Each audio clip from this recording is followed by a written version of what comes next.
we're going to talk about the final stage of human development, and that's aging. Aging has always been an interesting topic all throughout history.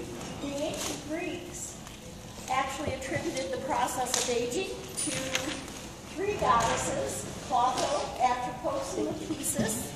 Clotho would actually measure the cloth that was going to be your length of life. Atropos then would cut the cloth that would determine how long you were going to live. And then Lachesis cried over the fact that oftentimes it was a very short stretch. Okay. We know now, of course, it's not up to these three ladies that's going to determine how long you're going to live. There are many, it's actually a series of biochemical processes that have us aging. What I can point out is that the process of aging varies vastly from one species to the next.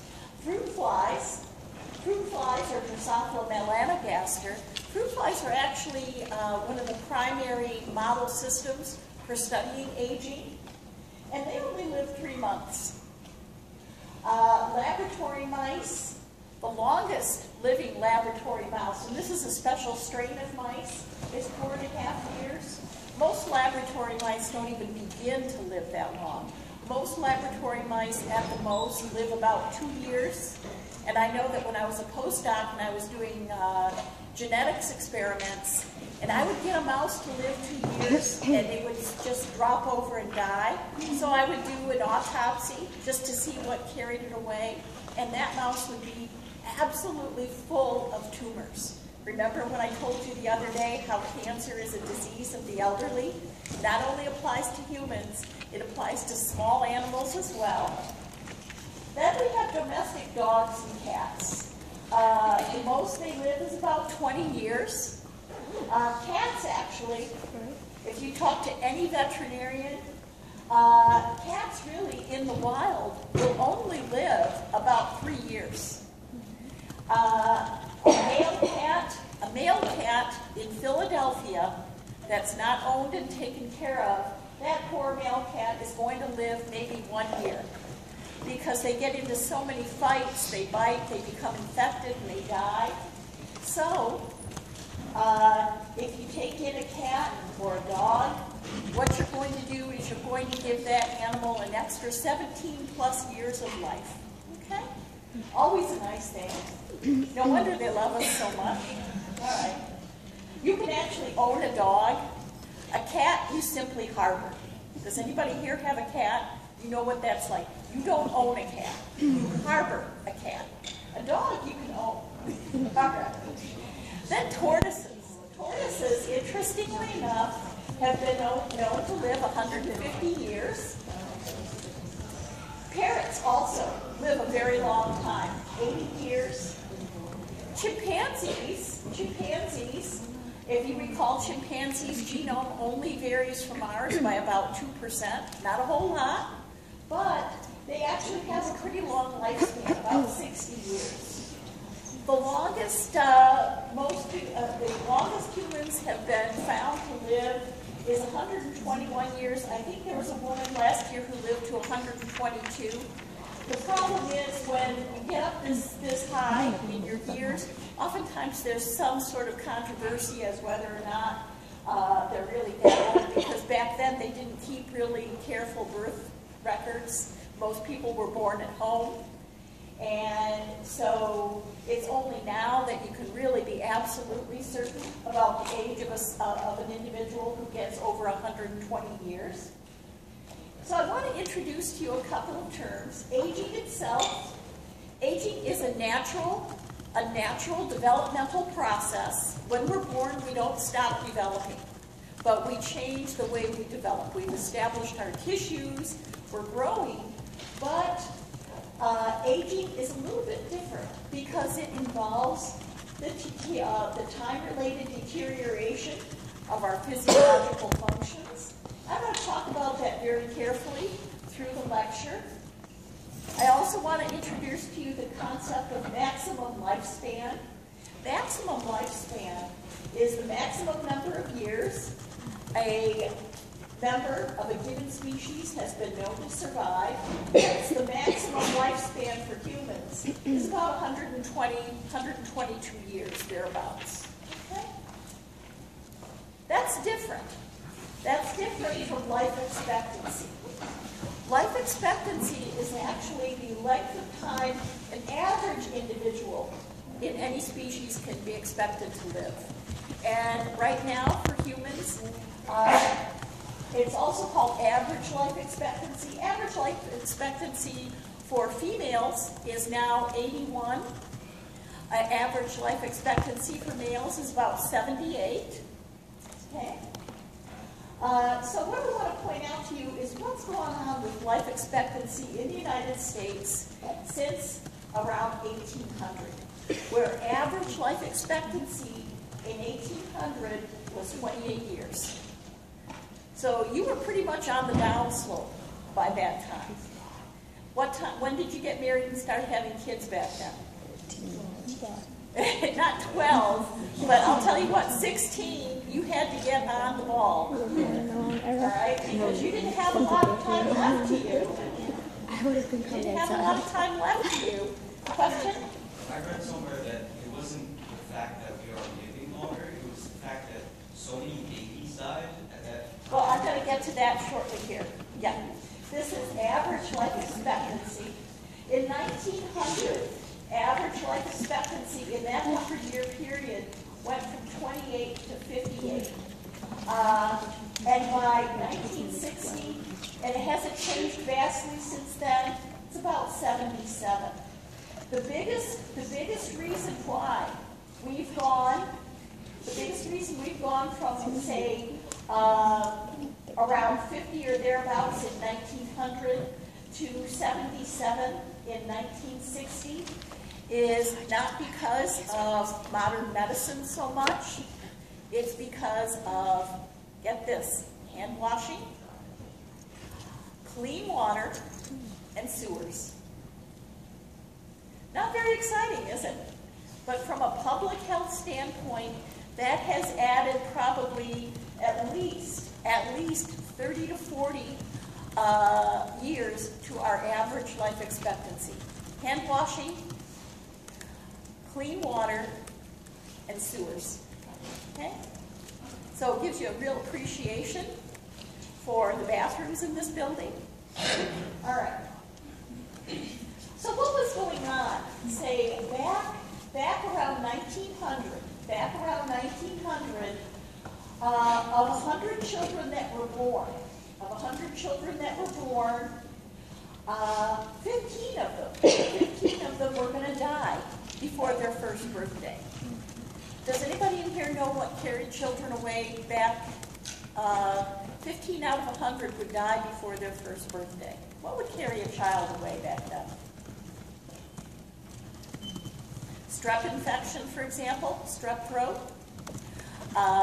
There were no antibiotics, and so that child would die. Also another thing that carried away children was if they were given unpasteurized milk products or unpasteurized milk. Oftentimes salmonella were starting to take hold in that milk product, and so consequently the child would die as a result of a salmonella infection. So many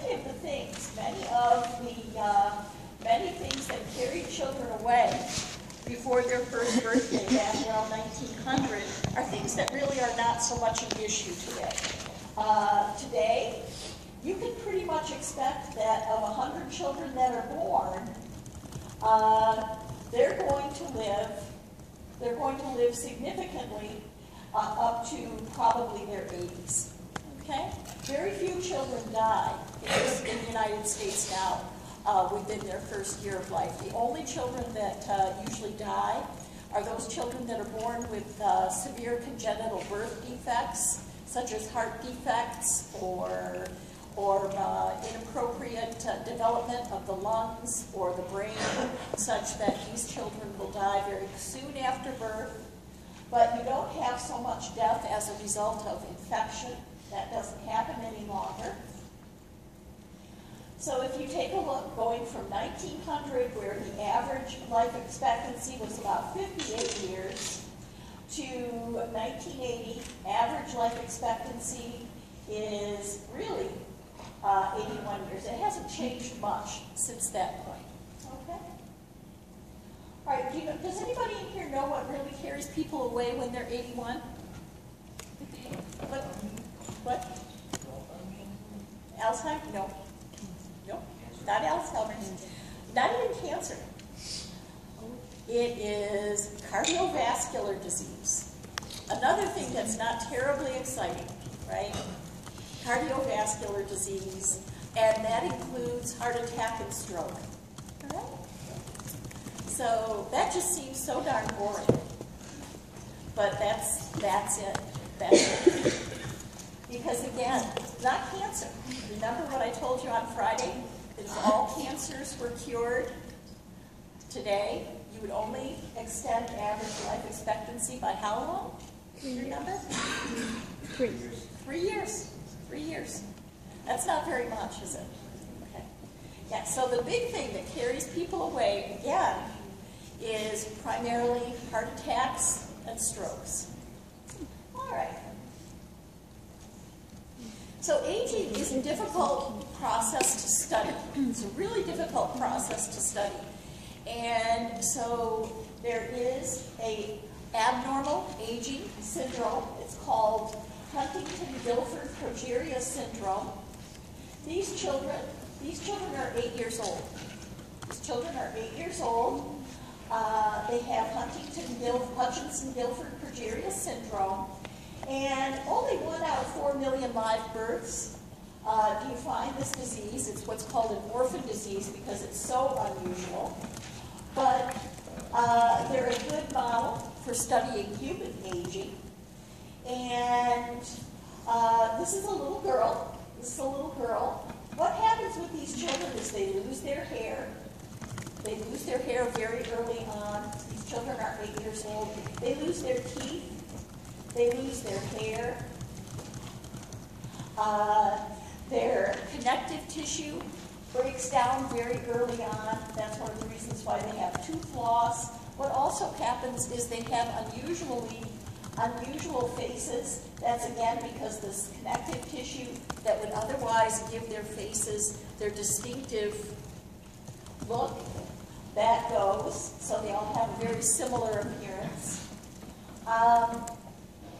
They die, usually by the time they're 13, sometimes 14 now, usually as a result of heart attack or stroke.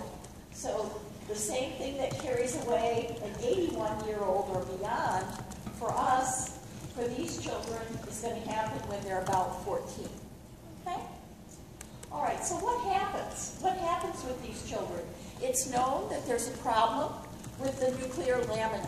In the cells, in all of their cells, the nuclear lamina is not quite right. The nuclear matrix is inappropriately structured, so it sort of blends out. Because you have a nuclear matrix problem, there are problems associated with mitosis and gene expression. Why would that be? Do you remember? Number one, where is the DNA replication machinery in our cells? Is it just floating around in the nucleus, or is it associated with the nuclear matrix? Remember, it's associated with the nuclear matrix, and the chromosomes get spooled up. So if you have a problem with nuclear matrix structure and function, number one, your DNA repair or your DNA synthesis machinery probably isn't going to be functioning properly. Also, if you recall, when we talked about chromatin structure, how chromatin that's going to be transcribed, the DNA that's transcribed, it's looped out and attached to the nuclear matrix, so RNA polymerase II can actually access the chromosomes. And again, if you don't have a properly structured nuclear matrix, you're going to have serious issues with gene expression, not only DNA synthesis, but gene expression. So these children die very early on. The problem is their nuclear lamina, and that's what I show here. So in all of our normal cells, we have what is called the lamin A. Lamin A is a primary protein that we find in our nuclear matrix. And in the case of Hutchinson-Gilford progeria children, what happens is their pre-lamin A isn't properly processed. Pre-lamin A is attached to a small peptide that's cysteine, serine, isoleucine, and methionine. And this peptide right here is a target for the enzyme farnesyltransferase. This peptide is a target for farnesyltransferase, which actually attaches a hydrocarbon group onto the cysteine of this peptide.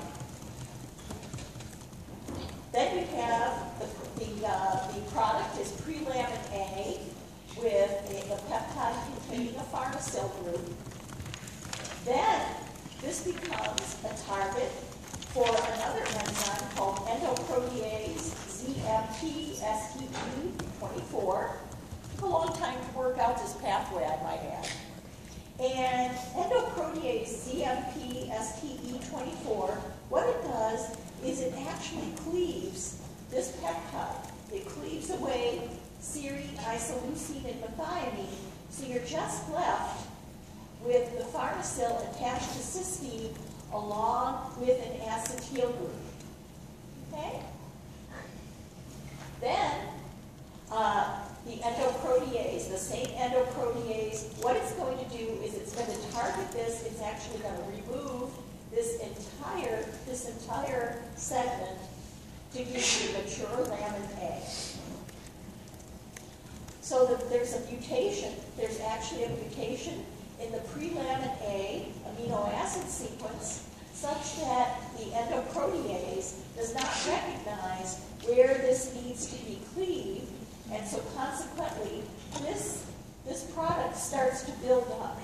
This product builds up in the cells of these children. It's not properly cleaved, and it's a non-functioning or malfunctioning lamin A that's called progerin. So this is what we would ordinarily have, but in these children, you have a buildup. This doesn't function very well in the nuclear matrix. It's called progerin, and this is the result. Okay? This is one model system for studying human aging. Progerin is actually treated with FTI, lonafarnib. It's an inhibitor. It's an inhibitor of farnesyltransferase. It's an inhibitor of farnesyltransferase. And what it does is it inhibits this process. So the pre-lamin A with just the peptide gets incorporated into the nuclear lamina and functions a little bit better. It's no cure, and it's not really as an effective a treatment as you would like, because these children, instead of dying at age 13, they might get out to age 15 or 16. They get a few more years, okay? But they still look like this. Okay. How many pediatricians are actually going to see these cases? Not many. Not many. As a matter of fact, when these children are born, there's something wrong, but most pediatricians just can't quite figure out. They say something's not right here, but it's hard to know because the incidence is so very low. Okay? So those of you who are going to go on to become pediatricians, you'll know, right? Okay. All right. Okay, let's move on to talk about what happens with aging in our own persons. Most causes of aging that we encounter, that we're all experiencing, both you and myself, a few years on you, but nonetheless, this is just a little bit further along, The biggest cause of aging is actually just the accumulation of mutations throughout the genome through life.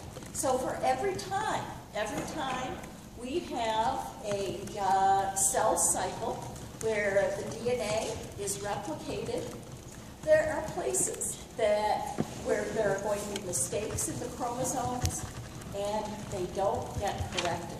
So over time, what's going to happen is these mutations start to accumulate. Another thing that happens is oxidative damage. Oxidative damage actually occurs as a result of our standard metabolism. In our standard metabolism, during ATP synthesis, when electrons are passed to oxygen, oftentimes the oxygen in the electron transport pathway doesn't get fully reduced.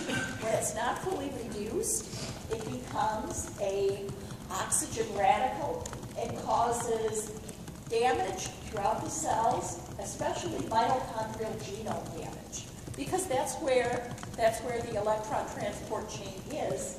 And so these oxygen radicals that are generated during ATP synthesis, the first thing they're going to do is they're going to damage the mitochondrial genome. And then finally, one of the very distinctive aspects about aging involves the insulin pathway. If you look at epidemiology indicates that people who eat less, people who have a very, very moderate diet, tend to live a lot longer. They tend to live a lot longer. And that probably has to do with their insulin pathway. So I'm going to talk about that as well. So we're going to start just talking about accumulated mutations throughout the genome. It's known that animals that live longer, large animals tend to live longer, humans, elephants, cattle, for example, they live longer than small mammals such as rats, mice, hamsters. And what was identified was that it seems that the ability of large animals to repair their DNA seems to be a lot more efficient than what you find in small mammals. And that data is shown actually in this very simple plot shown here. On the x-axis, we look at DNA repair, and on the y-axis, you have lifespan. And it seems that the lower the ability to repair the DNA, excuse me. Hey. Oh, no.